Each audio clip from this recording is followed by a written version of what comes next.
I used to believe contracts were boring things. Black ink, white paper, a few signatures that didn't mean much to people like me. I was wrong. Contracts don't choose the rich.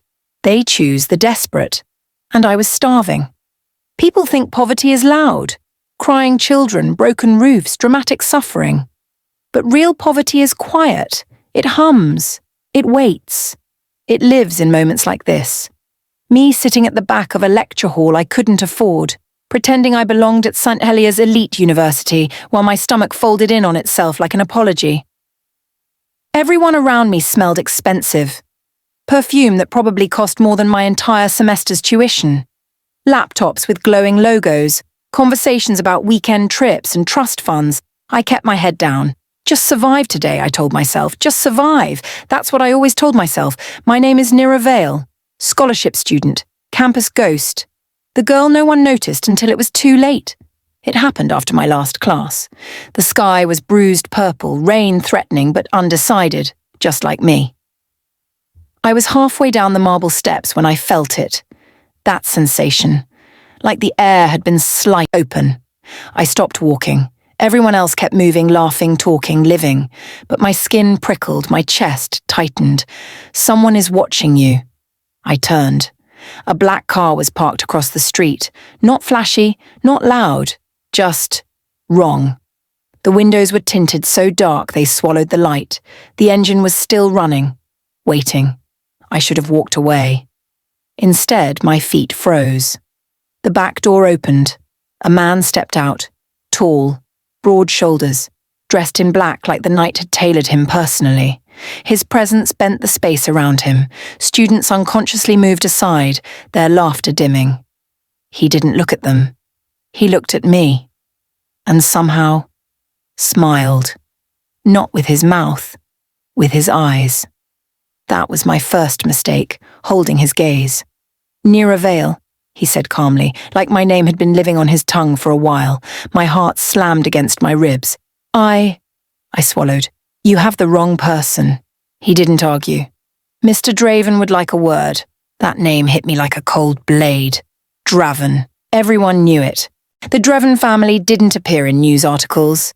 They disappeared people from them. Old money, new blood. A dynasty whispered about in fear and fascination. Mafia, people said. Kings, others corrected. I'm late, I lied. He stepped closer.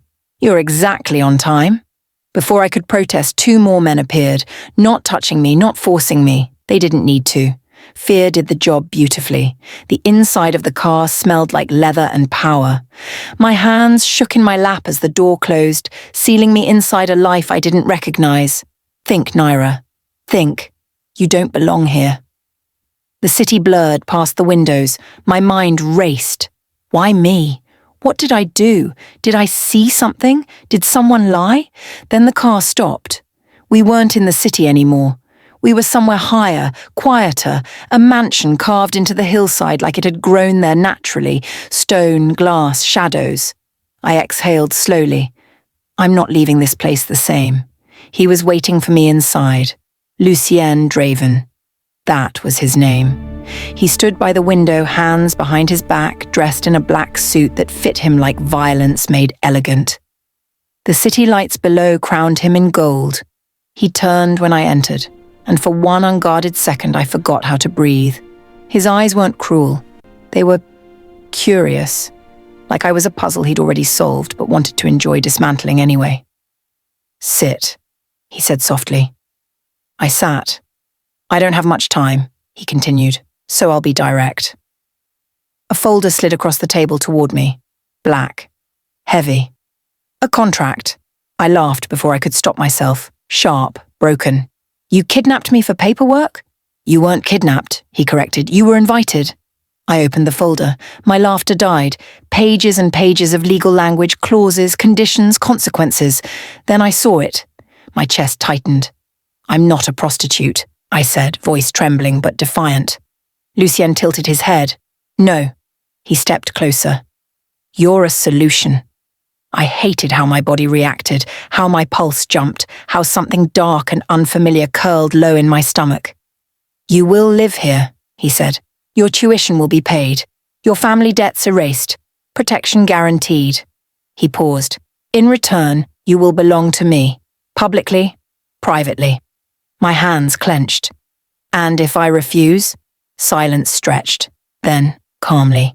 Your scholarship disappears. Your landlord sells the building. Your mother's hospital bills double.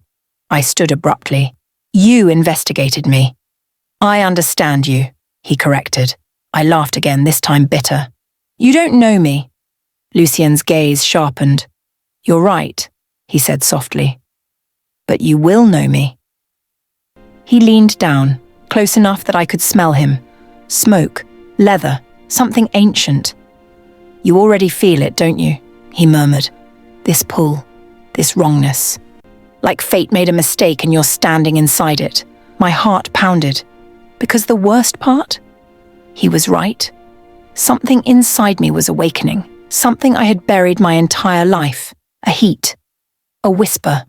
This is not the end. This is the beginning. I stared at the pen. Signing meant survival. Refusing meant disappearance. And somewhere deep in my bones, something dark smiled. What kind of girl signs her life away to a monster? I wondered.